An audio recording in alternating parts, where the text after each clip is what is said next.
తొలి జాబితాలో సీట్లు పొందిన వారితో టీడీపీ అధినేత చంద్రబాబు నాయుడు వర్చువల్గా సమావేశమయ్యారు.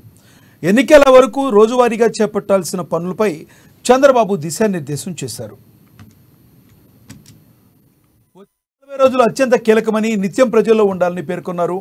అభ్యర్థుల పనితీరుపై ప్రతి వారం సర్వే చేపడతామని, సర్వేలో తేడా వస్తే అభ్యర్థులను మార్చేందుకు వెనకాడబోమని చంద్రబాబు స్పష్టం చేశారు. ప్రజలకు భవిష్యత్తుపై నమ్మకం, ధైర్యం కలిగించాలని, ప్రభుత్వ విధానాలు, ఎమ్మెల్యేల పనితీరును ఎండగట్టాలని టీడీపీ అభ్యర్థులకు పిలుపునిచ్చారు. జనసేన కేడర్ను సమన్వయం చేసుకుంటూ ముందుకెళ్లాలని సూచించారు. ఇరు పార్టీల నేతలు, కార్యకర్తలు సమన్వయంతో పనిచేస్తే 100% ఓట్లు బదిలీ జరుగుతుందని చంద్రబాబు పేర్కొన్నారు. ఎవరైనా అసంతృప్త నేతలు, కార్యకర్తలుంటే వారి ఇళ్లకు వెళ్లి మాట్లాడాలని అన్నారు. తటస్థులను కలిసి రాష్ట్రానికి జరిగిన నష్టాన్ని వివరించాలని తెలిపారు. ఫీడ్బ్యాక్ తీసుకుని సర్వేలు పరిశీలించగా అభ్యర్థులను ఎంపిక చేస్తున్నామని చంద్రబాబు వెల్లడించారు. జగన్పై అసంతృప్తిగా ఉన్న వైసీపీ నేతలు వస్తే ఆహ్వానించాలని నిర్దేశించారు. జగన్ దౌర్జన్యాలు, దొంగ ఓట్లను, డబ్బును నమ్ముకున్నారని విమర్శించారు.